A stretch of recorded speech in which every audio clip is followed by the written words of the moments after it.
안녕하세요. 4차 산업혁명 시대의 공공데이터 활용과 창업이란 주제로 강의를 맡게 된 한국정보진흥원 이호택이라고 합니다. 만나서 반갑습니다. 일단 4차 산업혁명과 공공데이터, 그리고 창업, 이런 키워드들은 대부분 밖에서 한 번쯤은 다들 들어보셨을 겁니다. 하지만 이 데이터가 4차 산업혁명과 어떤 관계가 있고, 그리고 왜 갑자기 생뚱맞게 창업이란 말이 나왔는지에 대해서 아마 의아해 하실 분들이 많습니다. 이번 강의에서는 4차 산업혁명과 데이터의 관계, 그리고 창업을 어떻게 하는지 이런 맥락으로 한번 알아보도록 하겠습니다.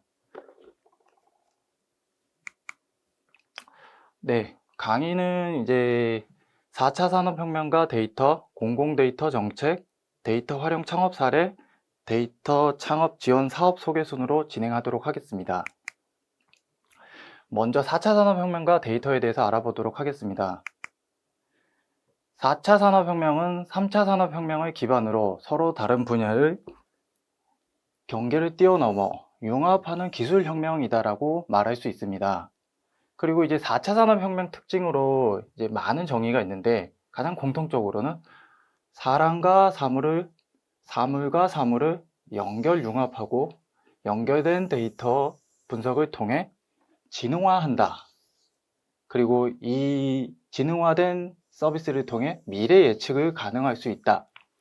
이렇게 크게 연결 융합, 지능화, 미래 예측을 할 수 있다는 게 4차 산업혁명의 특징입니다. 결론은 간단하게 요약을 하자면 데이터 분석을 통해 미래 예측을 한다 라고 말해 볼 수 있습니다. 밑에 보이는 내용은 4차 산업혁명 이전에 각 산업혁명 단계별로 어떤 특징이 있었는지 나타났는데요. 1차 산업혁명은 증기기관이 기계적 혁명을 일으켰고, 두 번째는 전력 기반으로 대량 생산이 가능했습니다. 그리고 가장 최근에 있었던 3차 산업혁명 같은 경우는 컴퓨터와 인터넷 기반으로 정보화와 자동화가 이루어졌습니다.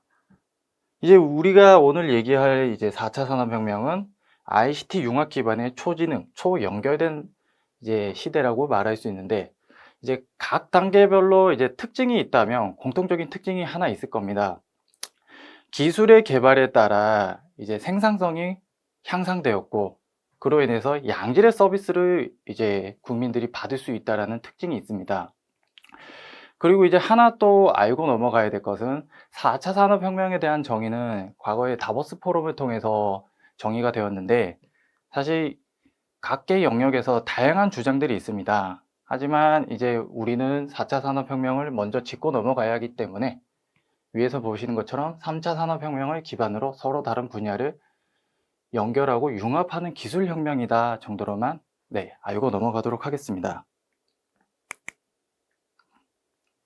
그럼 4차 산업혁명이라는 정의는 사실 앞에 있는 본 슬라이드 외에도 여러 가지 정의를 통해서 여러분들이 많이 알 수 있지만, 가장 기본적으로 나오는 특징들은 뭐 지능화를 한다, 미래 예측을 한다라는 것을 알게 되었습니다. 그러면 4차 산업혁명과 데이터란 말이 굉장히 많은 언론에서 주목받고 있습니다. 왜 과연 데이터가 4차 산업혁명에서 그렇게 중요한지 한번 알아보도록 하겠습니다.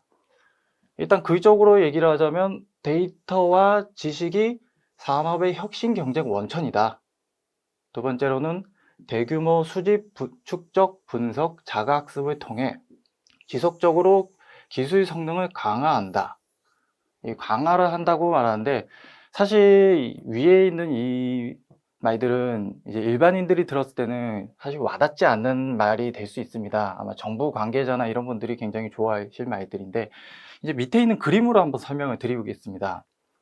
4차 산업혁명의 특징이 여러 가지 있지만, 사실 그 특징을 말하기 이전에 데이터의 중요성은 현재뿐만이 아니라 과거에도 의사결정을 하기 위해서 많이 이용됐고 중요성은 예전부터 있었습니다. 근데 왜 지금 와서 데이터가 그렇게 중요하다라고 강요를 하냐면, 밑에 보이는 IoT나 모바일 같은 뭐 CCTV나 자동차, 스마트 가전, 의료 건강, 기반 시설, 여러 가지 디바이스들로부터 저희는 데이터를 생성을 할 수 있게 되었습니다.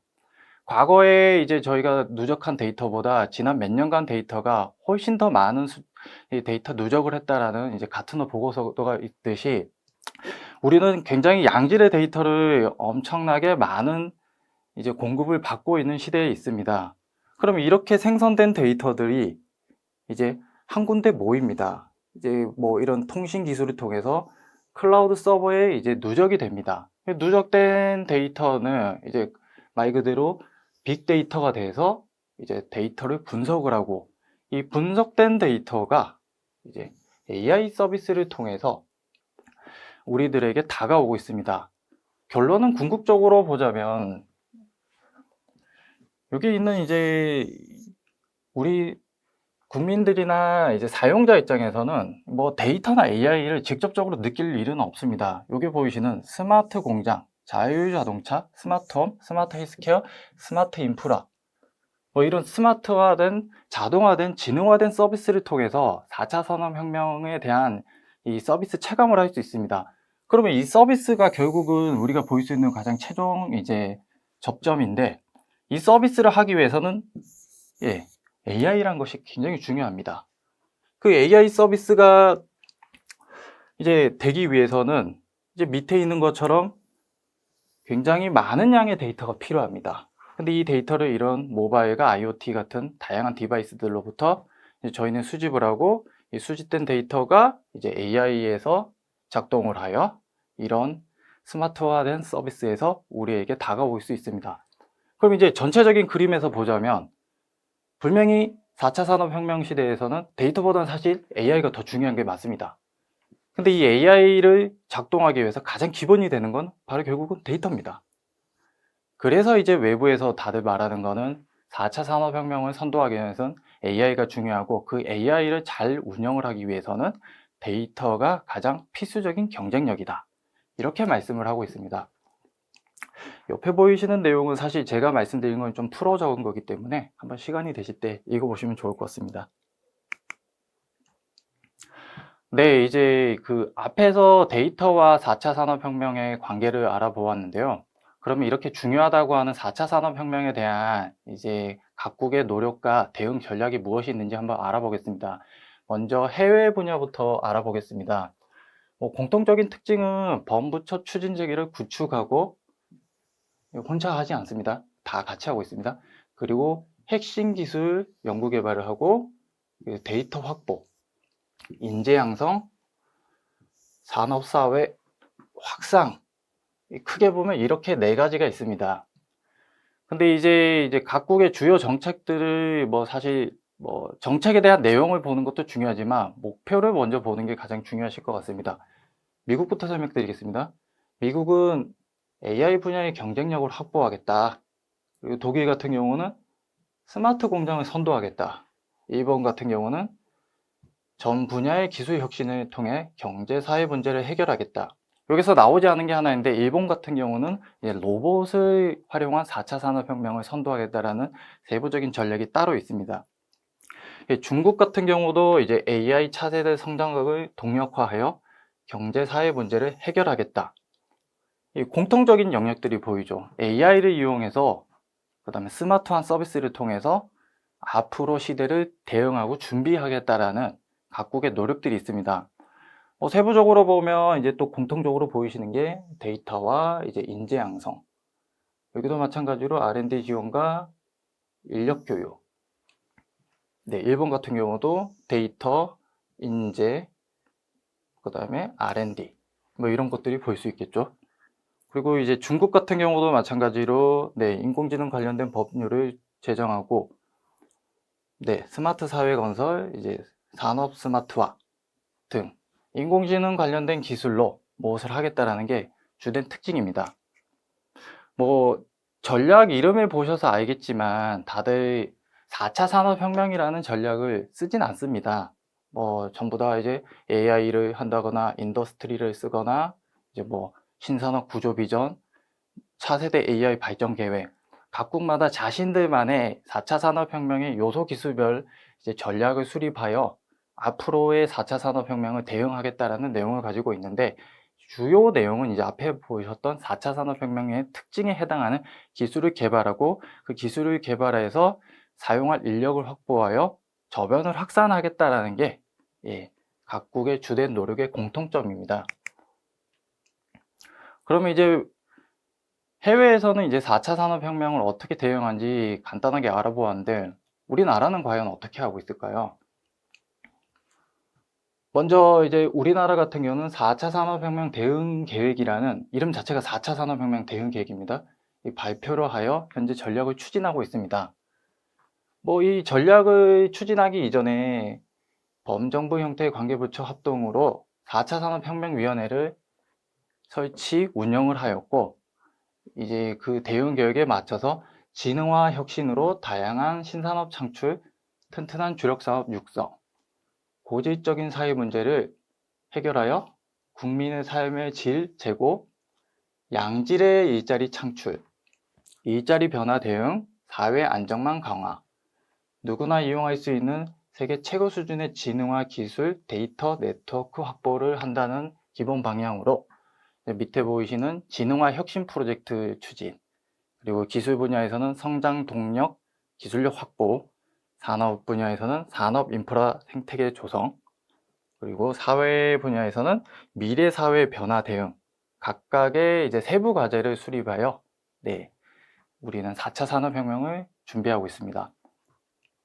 뭐 간단하게 한번 읽어보면 기술 부분은 결국은 연구개발을 열심히 하겠다는 뜻입니다. 그리고 산업 부분은 이렇게 만들어진 연구기술 개발 기술을 바탕으로 산업 인프라를 조성해서 기업을 육성하고 규제를 개선해서 뭔가 조금 더 나은 양질의 일자리 창출을 하겠다라는 의미가 있습니다. 그리고 사회 부분은 이제 4차 산업혁명이 오면서 기술의 부작용이나 이제 교육이 더 필요하다는 걸 느꼈습니다. 그래서 미래사회 교육과 이제 사이버 역기능 대응 강화를 한다는 게 이제 주된 내용입니다. 그리고 이제 4차 산업혁명 대응 계획 위에도 여러 가지 분야에서 저희가 데이터나 이제 각 분야별 이제 4차 산업혁명 추진 계획을 수립을 하여 전체적인 이제 대응을 하고 있습니다. 첫 번째로는 아까 말씀드렸던 이제 데이터에 대한 이제 계획이 우리나라는 특별하게 추진되고 있습니다.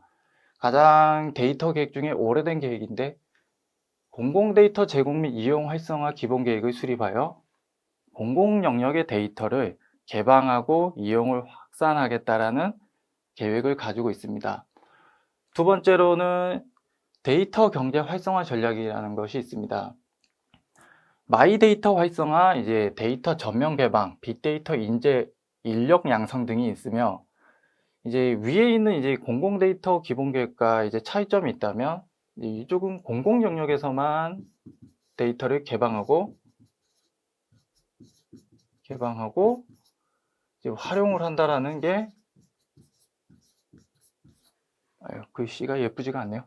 활용을 한다는 게 특징입니다. 근데 데이터 경제 활성화 전략은 이런 공공 영역에 있는 데이터까지 포함한 민간 영역의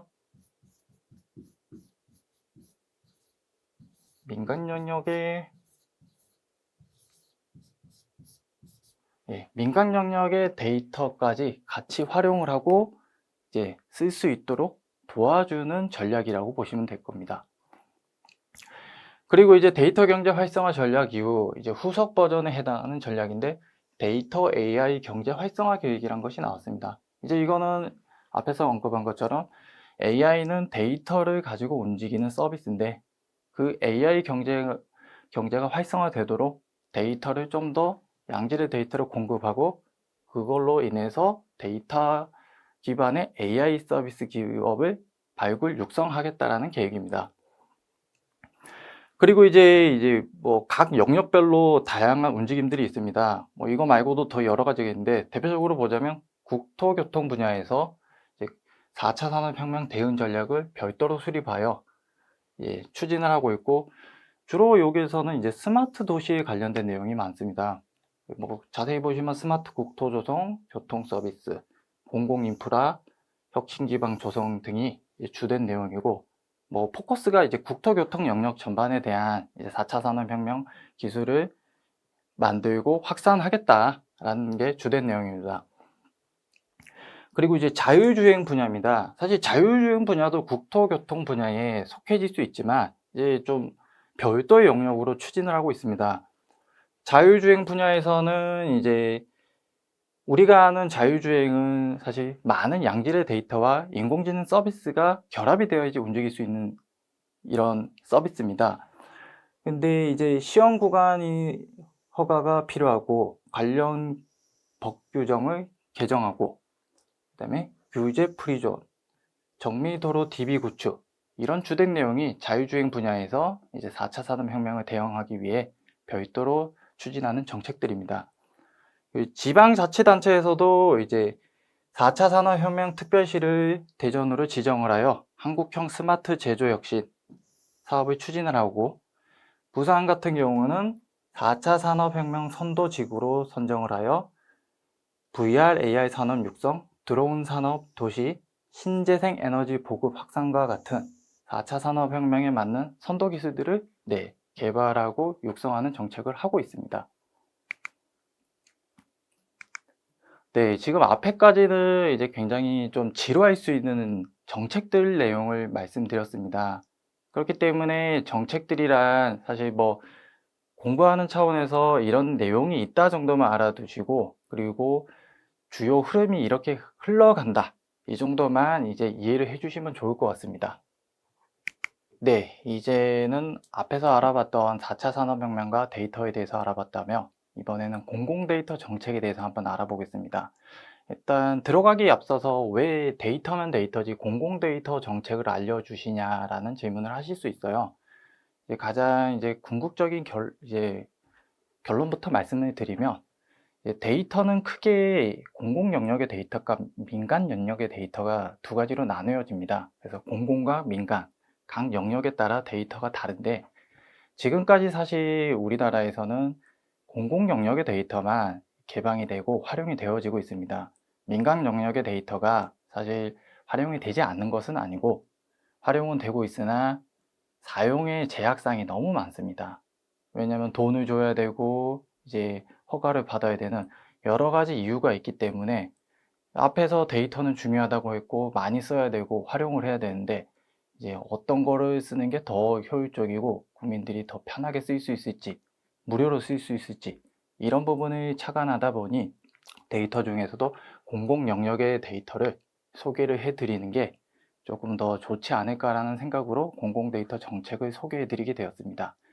그래서 간단하게 보면 이제 정책 추진 배경과 데이터의 정의 및 특징 그리고 우리나라에서 공공 데이터 정책을 어떻게 해왔는지 그로 인한 주요 성과가 뭔지 간단하게 알아보도록 하겠습니다. 추진 배경입니다. 공공 데이터의 개방 수요가 증가했고 대국민 서비스 및 경제 성장의 원천으로 활용된다. 그리고 즉 국민이 원하는 정보를 개방하고 이를 통해 경제 성장을 이루자. 사실 밑에 있는 말이 굉장히 많은데 사실 이게 끝입니다. 개방을 하고 경제 성장을 이루자. 사실 이 두 가지 이유가 가장 큰 이유입니다. 개방에 대한 가장 핵심 이유고. 그래서 밑에서 보면 사실 과거부터 여러 가지 이유가 있었습니다. 주차장 서비스를 개발을 위해서 공영 주차장 정보가 필요하다. 개방을 해달라고 민간 기업에서 이런 간담회에서 요구를 하십니다. 이런 이제 수요가 많아졌다. 그리고 우리나라는 공공데이터 개방을 굉장히 좀 늦게 한 편이지만 외국에선 이미 이거에 대한 효과를 알고 미리 먼저 개방을 했었습니다. 이미 그래서 공공정보 정면 개방으로 투명한 정보를 실현하자. 공공정보 활용이 시급하다. 해외의 움직임이 공공데이터의 성과가 우수하니 많이 쓰자. 이런 세계 각국의 데이터 개방 활용이 가속화됨에 따라 우리는 이제 또 관심을 갖게 되었습니다. 마지막으로 이제 가장 중요한 부분입니다. 경제 활성화. 데이터를 개방하니 이제 이 데이터를 가지고 사람들이 서비스 개발, 그러니까 창업을 할 때 가장 많이 활용을 했었습니다. 창업을 하면 당연히 새로운 일자리가 생기고 경제 활성화가 이루어진다는 큰 메리트가 있었습니다. 그래서 이제 유명한 말이죠. 공공정보는 21세기의 원유다. 정확하게는 데이터는 21세기의 원유다라는 말로 알려지고 있습니다.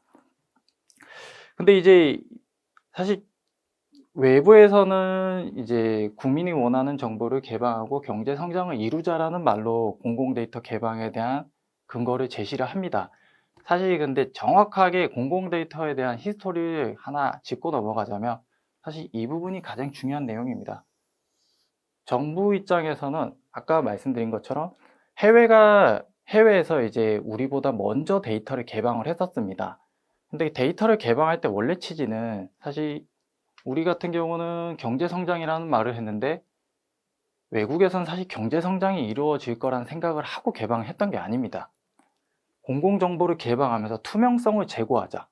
국민이 낸 세금으로 만든 데이터를 국민에게 돌려주면서 우리는 투명하다는 걸 증명을 하자라는 게 공공 데이터의 원래 추진 목적이었습니다. 하지만 이 데이터가 개방을 하다 보니 이상하게 창업을 할 때 많이 쓰시는 거예요. 그러다 보니 이제 경제 활성화가 이루어졌고 지금 이제 바뀐 거죠. 경제 활성화를 위해서 데이터를 개방을 하자. 이런 상황이 되어버린 거죠. 그래서 이제 간단하게 다시 요약을 하자면 국민이 원하는 정보를 개방하고 경제 성장을 이루기 위해서 공공 데이터가 개방이 되었다라고 하시면 좋을 것 같습니다. 그리고 이런 공공 데이터가 이제 그러면 어떤 게 공공 데이터고 주요 특징이 뭐가 있는지 간단하게 알아보겠습니다. 데이터베이스 전자화된 파일 굉장히 어려운 말이 있습니다. 위의 말은 법적인 정의라서 사실 읽어보시면 되고요. 간단하게 말하면 공공기관이 직무상 전자적 방식으로 처리, 작성, 취득해 관리하는 정보나 데이터. 좀 더 요약을 하자면 공공기관이 생성한 모든 데이터를 공공데이터라고 알아두시면 좋을 것 같습니다. 그리고 예를 들면 이제 기상정보나 교통정보 이런 것들이 있겠죠. 이런 공공 데이터의 특성은 여러 가지가 있겠지만 크게 세 가지가 있습니다. 신뢰성, 주기성, 규모성. 신뢰성은 제공을 해주는 주체가 공공기관이기 때문에 일반 데이터, 여기서 말하는 일반 데이터는 민간 데이터입니다. 민간에서 제공하는 데이터보다 더 높은 신뢰성을 보유하고 있다. 그리고 국가 및 국민과 관련된 공공 업무를 지속적으로 수행하므로 주기적인 현행화가 가능하다. 한번 제공하고 끝나버리는 게 아니라 그 데이터가 자꾸 주기적으로 바뀐다는 겁니다. 그리고 굉장히 많은 공공기관에서 수집, 취득해 규모가 많다. 국내에 있는 공공기관이 굉장히 많습니다. 그 기관들이 생성한 데이터들이기 때문에 상대적으로 일반 기업에서 생성하는 데이터보다 규모가 엄청 크다. 이렇게 말할 수 있습니다. 그리고 사실 여기에서는 이제 제가 표현은 하진 않았지만 간단하게 하나 더 추가를 하자면 무료라는 특징이 큰 메리트라고 볼 수 있을 것 같습니다. 그리고 우리나라가 이제 공공 데이터를 이제 지난 13년부터 현재까지 계속 법적인 근거에 기반해서 추진을 해오고 있었습니다. 간단하게 공공데이터법 제정 및 시행 이후 공공데이터 개발 발전 전략에서 데이터 5대 강국의 진입을 목표로 공공데이터 포털을 구축을 했고 품질 강화, 민간 활용 확산을 위해 노력을 해왔습니다. 주요 내용은 이제 읽어보시면 되는데 사실 13년부터 16년까지는 데이터를 개방을 하기 위한 이제 기반을 마련을 하고 이제 그 데이터를 집중적으로 개방한다는 것에 조금 더 포커스를 뒀다고 보시면 좋을 것 같습니다. 그래서 법을 만들고 공공데이터 활용지원센터를 만들어서 이제 국민들에게 지원을 하고 공공데이터 포털을 구축하여 사람들이 포털을 통해서 데이터를 쉽게 찾아서 쓸 수 있는 기반을 마련을 하였고, 두 번째는 이제 단순히 이제 일반적으로 개방을 하던 데이터를 이제는 가장 수요가 높은 데이터를 통으로 이제 고용량으로 그냥 통으로 제공을 하자라는 이제 국가 준정 데이터를 이제 개방을 하게 되었습니다.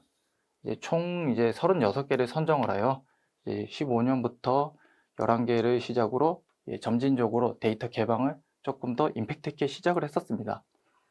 그리고 이제 여기까지가 사실 개방에 대한 포커스가 굉장히 강했다면 16년부터는 이제 데이터 활용을 하는 입장에서 활용을 어떻게 하면 도와줄 수 있을까라는 앞에서 말했던 창업을 어떻게 도와줄 수 있을까라는 이제 고민을 하게 되었습니다. 가장 첫 번째 출발로서는 오픈 스퀘어디를 만들어서 운영을 하였습니다. 여기서 말하는 오픈 스퀘어디라는 것은 데이터 창업 기업들을 이제 인큐베이팅 하기 위한 전용 프로그램입니다. 그리고 이제 17년부터는 기존에 이제 단순한 서비스 영역에서만 한정하던 데이터 개방이 이제 신산업과 같은 영역으로 데이터 개방 활용이 확대 추진되었고, 본격적인 데이터 활용 창업이 확대 지원되었습니다. 두 번째로는 중점 데이터 개방으로도 이제 데이터 개방이 부실하다고 생각을 하여 데이터 보유 전수조사를 한 후 데이터를 문제가 없다 하면 원칙적인 전면 개방을 하게 된 게 17년부터의 이제 데이터의 정책에 대한 큰 흐름입니다. 그래서 이제 여기도 보면 16년에 진행했던 오픈 스퀘어디가 부산에서도 확대 운영을 하였고, 신산업 분야의 공공데이터 전문위원회를 설립하여 사업을 추진을 하였고, 민간 협업 창업 지원을 하기 위한 협업 프로젝트라는 사업을 추진하였습니다. 그래서 이렇게 보시면 이제 신산업 분야와 이제 공공데이터 이용 활성화 창업을 위한 사업을 본격적으로 추진을 하고 있게 된 겁니다. 그리고 이제 18년도에는 보유 현황을 전수조사를 해서 19년부터 본격적으로 문제가 없는 데이터에 대해서는 전면 개방을 하게 되어서 데이터 개방과 이용 활성화가 좀 더 가속화되고 있었습니다. 뒤에서 나오겠지만 이제 이러한 성과에 힘입어 해외에서 우리나라가 OECD에서 봤을 때 가장 공공 데이터를 잘 개방하려고 이용을 돕는 국가다라고 평가를 받아서 공공 데이터 개방 지수 부분 1위를 차지하였습니다. 네, 공공 데이터의 주요 성과입니다. 사실 뭐 성과 부분은 중요한 게 아니기 때문에 간단하게 한번 눈으로 이제 설명을 드리고 가겠습니다. 데이터 개방과 다운로드와 활용 사례가 과거에 이제 처음 법이 나왔던 2013년 12월에는 5,000건, 13,000건, 40개, 대략 이 정도 수치였던 것이 6.4배, 이제 1,123배, 59.3배, 이렇게 대단히 양이 많이 증가했다는 걸 보실 수 있습니다. 근데 이제 좀 특이하게 보셔야 될 게 하나 있다면 이 부분입니다. 엄청나게 많이 다운로드가 되고 이제 개방도 엄청 많이 되었었는데, 사실 18년까지는 이 수치가 그렇게 크진 않았었습니다. 근데 이제 앞에서 설명드린 것처럼 전면 개방이란 것이 19년부터 이루어지면서 이 수치들이 굉장히 많이 증가하게 된 거죠. 그리고 이제 데이터가 당연히 많이 개방이 되고 다운로드를 많이 하니 그 데이터를 가지고 서비스도 이렇게 굉장히 많이 개발을 하고 있다. 이 정도만 알아주시면 좋고, 그리고 이제 국내에서 공공 데이터를 활용하는 기업이 얼마나 될지 한번 조사를 해봤습니다. 정보와 통계집이라는 곳에서 이제 조사를 하였을 때 추정치가 약 4만 개 기업이 공공 데이터를 활용하여서 사업을 하고 있다. 이렇게 조사가 되었었습니다. 그리고 이제 앞에서 말씀드렸던 이제 저희 우리나라가 공공 데이터를 잘 개방을 하고 이용을 잘 한다라는 평가를 받아서 크게 해외에서 공공 데이터 관련된 평가를 해주는 기관이 공공 영역과 민간 부분에서 크게 두 군데가 있습니다. 하나는 이제 OECD에서 평가를 하는 게 있고, 하나는 이제 우리가 자주 아는 이제 인터넷 접속할 때 많이 쓰는 거죠. 월드 와이드 웹 재단에서 평가를 합니다. 이제 이쪽이 이제 민간 부분이고 이쪽이 이제 공공 영역입니다. 보시는 것처럼 OECD 같은 경우는 15년, 17년, 19년 총 3회 연속으로 1위하는 이례적인 성과를 거뒀고, ODB 같은 경우도 이제 과거에는 낮았던 수치가 이제 탑 10에 이제 베스트 5에 이제 진입을 하는 큰 성과를 이뤘습니다. 그리고 오늘 중점적으로 뒷부분에서 소개할 창업에 대한 다양한 사례를 발굴을 하였고, 그리고 오픈 스퀘어디를 운영을 하였으며 이제 글로벌 진출이 본격적으로 확대되었습니다. 이 뒷부분에서 따로 더 설명을 드리겠지만, 이제 저희가 아이디어 발굴을 위해서 사업 모델을 이제 비즈니스 모델을 발굴했는데 창업경진대회라는 거를 개최했었습니다. 그래서 총 7회 개최를 했는데 약 7,000개 서비스 중에 가장 우수한 87개 기업을 발굴하였고, 그 중에 대표적으로는 여러분들이 알 수 있는 내용은 이제 화해나 와그 같은 우수한 서비스가 이제 발굴이 돼서 현재 사업화를 잘 진행하고 있습니다. 나머지 내용은 이제 한번 좀 읽어보시면 좋을 것 같습니다. 그리고 가장 최근에 이제 코로나19로 인해서 공공 데이터가 주요한 역할을 했던 사례가 있어서 하나 말씀드리겠습니다. 뭐 다들 아시겠지만 마스크를 지난 상반기 때 처음에는 약국에서 판매를 한다고는 하지만 이게 어디에서 사야 될지, 그리고 약국을 막상 갔는데 재고가 없다, 그래서 헛걸음을 했던 경우가 굉장히 많으셨을 겁니다. 그래서 이 부분을 솔루션을 만들어서 마스크 데이터를 사용자들에게 현황을 알려드리고, 사용자들이 헛걸음을 하는 국민들이 쉽게 마스크를 구매할 수 있도록 돕자라는 취지로 마스크 데이터를 개방을 하게 되었습니다. 그래서 정부는 공적 마스크 재고 데이터를 공공 데이터 형태로 오픈 API로 개방을 하고, 민간은 데이터를 활용하여 맞춤형 서비스를 개발했던 사례입니다. 이제 추진 성과라고 말하기는 좀 웃긴 부분인데, 이렇게 개방을 해서 서비스를 진행을 해보니 다양한 마스크맨 서비스가 출시가 되었고, 이 대기줄이 감소했고 마스크 수급이 안정화되었다. 이런 부분이 이제 주요한 성과라고 볼 수 있습니다. 사실 이제 이 내용은 다들 아시니까 뒤에서 구체적인 내용을 한번 드려보겠습니다. 마스크 데이터 개방을 하기 위해서 이제 우리는 단순히 네이버 지도나 아니면 굿닥이라는 이런 의료 서비스를 통해 마스크가 어느 약국에 몇 개 남았다 정도 간단하게 조회만 해보실 수 있습니다. 하지만 그렇게 조회가 되기 전까지 이런 절차들을 거치게 됩니다.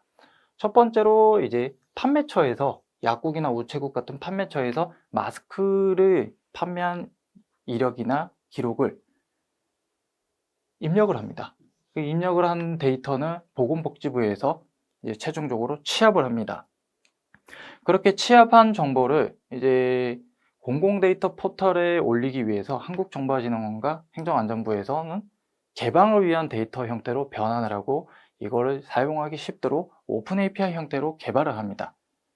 이렇게 개방을 위한 데이터가 이제 공공데이터 포털이나 네이버와 카카오 같은 대형 포털에 이제 공유가 되면서, 개방이 되면서 이런 개방된 마스크 현황 정보를 가지고 굿닥이나 똑딱 같은 의료 서비스 민간 개발자들이 데이터를 활용하여서 국민들에게 마스크 현황 정보를 제공하는 이런 절차를 거치게 됩니다.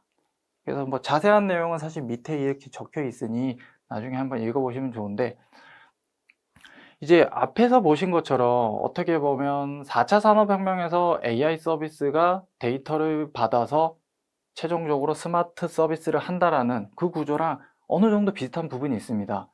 데이터를 생성을 해서 데이터를 정리를 하여 개방을 하며 그 데이터를 가지고 최종적으로 사용자들에게 제공을 한다. 이 큰 맥락에서는 데이터를 생성을 하고 수집을 해서 유통을 한다라는 측면에서는 앞에 있던 이제 4차 산업혁명에서 이제 큰 그림과 굉장히 좀 비슷한 구조를 가지고 있습니다. 그렇기 때문에 이제 데이터를 가지고 서비스를 한다라고 하면 이 보이는 것처럼 이런 구조대로 사업을 진행하신다는 게 가장 일반적인 형태라고 보시면 좋을 것 같습니다.